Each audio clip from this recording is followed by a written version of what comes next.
มาดูเม็ดยางนี่หมกหม้อหมูสามชั้นใส่หน่อไม้จ้าหมกเราไม่ใส่หมูสามชั้นบ่แม่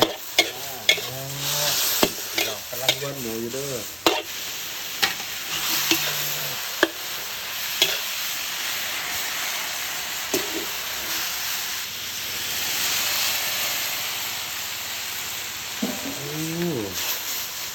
เราไปพี่น้องเด้อเดี๋ยวจะใส่น้ำเดือดน้ำไปเด้อจัดเสร็จ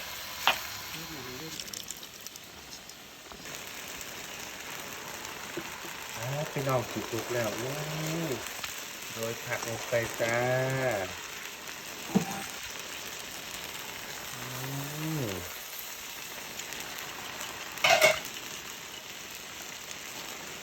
ขนาดกินแท้โอ้ยหมดก่อนพี่น้อง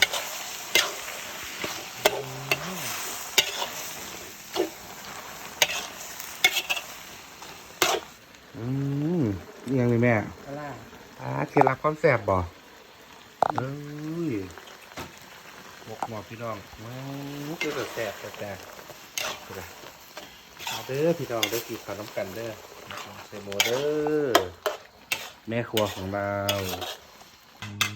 เสร็จแล้วจ้า